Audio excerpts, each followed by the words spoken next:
नमस्कार और इस खास विश्लेषण में आपका बहुत बहुत स्वागत है। आज हम जिस रहस्य की गहराई में उतरने वाले हैं वो कोई आम कहानी नहीं है। मध्य प्रदेश की शांत वादियों में छिपा एक छोटा सा गांव है बेरमपुर। और आज हम इसके 400 साल पुराने उस खौफनाक श्राप को डिकोड करेंगे जिसने उस दौर के सबसे निडर लोगों की भी रातों की नींद उड़ा दी थी। तो चलिए बिना किसी देरी के शुरू करते हैं। जैसे ही उनके कदमों की आहट और उनका मंत्र सुनाई दे, किसी ऐसी जगह छिप जाना जहां से न वो तुम्हें देख सकें न तुम उन्हें। वो 4 भयानक आदमी हैं जो एक ताबूत उठाए होते हैं। अब जरा सोचिए, ये चेतावनी मदन के पिता ने उसे दी थी। रोंगटे खड़े कर देने वाले ये शब्द साफ बताते हैं कि यहाँ मामला किसी जंगली जानवर या इंसान का नहीं है। यहाँ दांव पर सीधे सीधे जिंदगी और मौत है। आखिर वो 4 लोग कौन हैं? उस ताबूत में क्या है?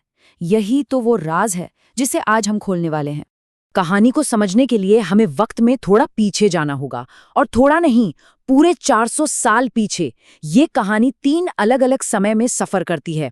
शुरुआत होती है 400 साल पहले, राजा सूरजभान के शासनकाल से। फिर हम आते हैं एक अज्ञात अतीत में, जहां मदन नाम का एक लड़का जंगल में रहस्यमयी तरीके से गायब हो जाता है। और फिर आज का दिन, जहां मेघना नाम की एक मॉडर्न रिसर्चर को हर रात एक ही डरावना सपना आता है। एक ऐसा सपना जिसका सीधा कनेक्शन 400 साल पहले के उस राज से है। पहला चरण, असामान्यता। मतलब वो पॉइंट जहां आज का लॉजिकल साइंस सीधे सीधे पुरानी दंत कथाओं और अंधविश्वास से टकराता है। देखिए, यहाँ एक बहुत ही दिलचस्प कॉन्ट्रास्ट है। एक तरफ दिल्ली की एक हाईटेक लैब है जहाँ मेघना और उसकी पार्टनर इशिता प्रोफेसर जयदेव के साथ मिलकर एक साइंटिफिक एंटीडोट बनाने में लगी हैं। वहाँ सब कुछ लॉजिक और डेडलाइंस पर चलता है, बिल्कुल कट टू कट। लेकिन तभी इशिता एक पुरानी सी किताब निकालती है। ये कोई साइंस जर्नल नहीं है, बल्कि पुरानी लोक कथाओं की किताब है, जिसमें एक ऐसे रहस्यमय तरल पदार्थ का जिक्र है जो सिर्फ पूर्णिमा की रात को टपकता है। मतलब जहां साइंस के सारे जवाब खत्म होते हैं, वहां से ये मिथक शुरू होते हैं। और इस किताब में जिस सबसे खास चीज का जिक्र है वो है मृत्युंजय अमृत। इसे एक रहस्यमयी हरे रंग के लिक्विड के रूप में बताया गया है। पुरानी कहानियों की माने तो ये कोई आम केमिकल नहीं है। ये एक ऐसा अमृत है जो एक खास पेड़ से, और वो भी सिर्फ और सिर्फ पूर्णिमा की रात को ही टपकता है। इशिता इसे अपनी रिसर्च में आजमाना चाहती है। सुनने में तो ये किसी फैंटेसी कहानी जैसा लगता है, लेकिन असली ट्विस्ट तो तब आता है जब हम इस पेड़ की तस्वीर देखते हैं। मेघना के लिए ये कोई फैंटेसी नहीं, बल्कि एक जीता जागता दुष्स्वप्न है। उसे बार बार एक ही सपना आ रहा है। एक बेहद घना, कोहरे से भरा जंगल, एक विशाल खौफनाक पक्षी जो उसका पीछा कर रहा है, और भागते हुए वो एक पेड़ से टकरा जाती है जिससे वही हरा लिक्विड टपक रहा है। अब जरा सोचकर देखिए, एक साइंटिस्ट जो लॉजिक में मानती है, अचानक अपने सबसे डरावने सपने को एक सदियों पुरानी किताब में छपा हुआ देखे तो क्या हालत होगी। किताब में छपी मृत्युंजय अमृत के पेड़ की तस्वीर मेघना के सपने वाले पेड़ की बिल्कुल कार्बन कॉपी है। अब आते हैं दूसरे चरण पर, अभिसरण यानी कन्वर्जेंस। यहीं वो दोनों लड़कियां बेरमपुर गांव में कदम रखती हैं और असली खौफ की शुरुआत होती है। अब जब दोनों ने गांव जाने का फैसला कर ही लिया है, तो देखिए कैसे 2 अलग अलग दुनिया एक साथ टकराती हैं।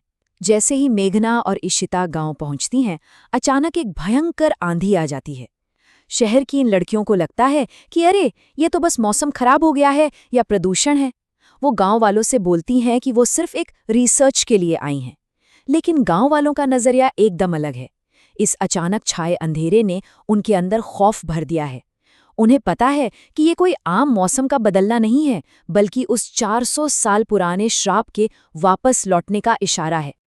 और इस डर को सच साबित करता है एक बेहद अपशकुन वाला दृश्य। जब ये लड़कियां गांव के मुखिया के घर पहुंचती हैं, तो अचानक मंदिर का दिया बुझ जाता है।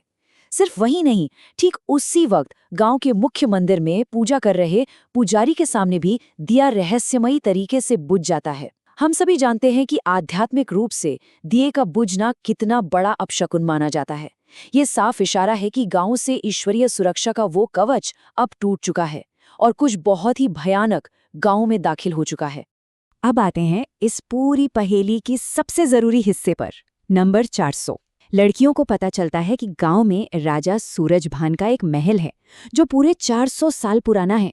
मेघना और इशिता मुखिया के बेटे अनुज के साथ आधी रात को छिपकर इस महल में जाने का प्लान बनाती हैं। पर यहाँ एक बात जो सच में दिमाग घुमा देती है वो ये कि जब मेघना इस महल को देखती है तो उसे एक अजीब सा अपनापन महसूस होता है।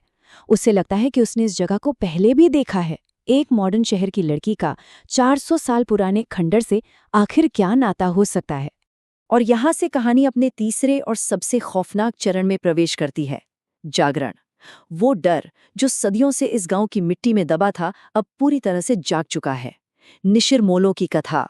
बेरमपुर का सबसे खौफनाक सच यही है, निशिर-मोलो। ये कोई इंसान नहीं है। कहा जाता है कि ये 4 भयानक मरे हुए जैसे जीव हैं जिनकी आंखें खून की तरह लाल चमकती हैं। ये रात के गहने अंधेरे में गांव और जंगलों में भटकते हैं। और सबसे डरावनी बात पता है क्या है?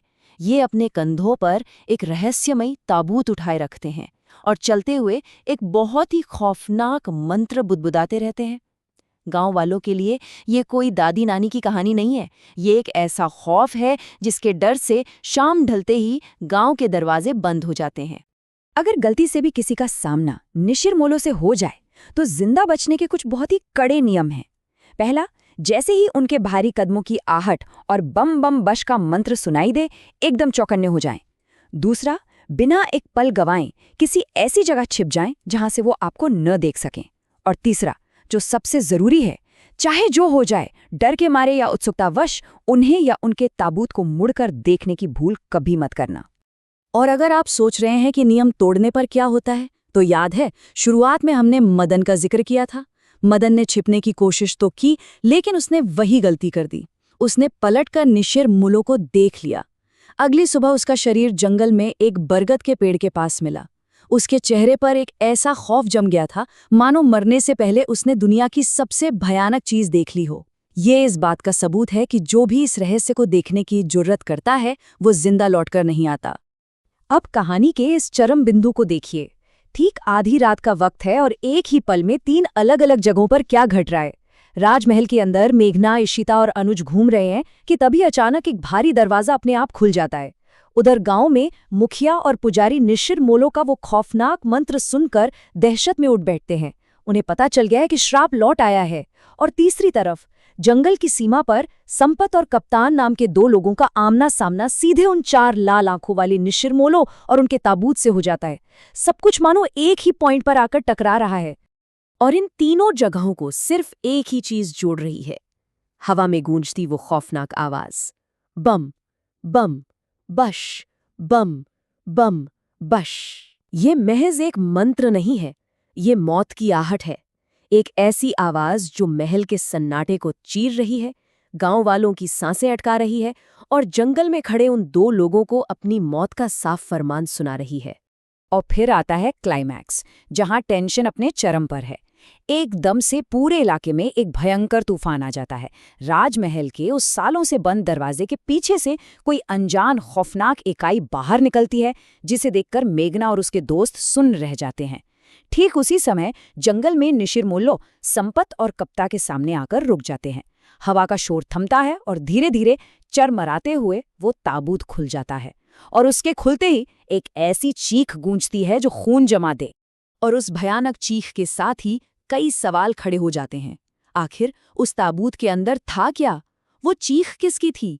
और सबसे बड़ा सवाल, मेघना, जो कि दिल्ली की एक आम रिसर्चर है, उसका इस 400 साल पुराने राजमहल, मृत्युंजय अमृत और इन खौफनाक निशिर-मोलो से क्या लेना देना है? ये वो सवाल हैं जो बेरमपुर के रहस्य की और भी गहरी परतों को उघाड़ते हैं। हमारा आज का ये विश्लेषण इसी मोड़ पर रुकता है, जहां विज्ञान और अंधविश्वास आपस में बुरी तरह से उलझ चुके हैं। आगे क्या होगा, ये जानने के लिए हमसे जुड़े रहिएगा।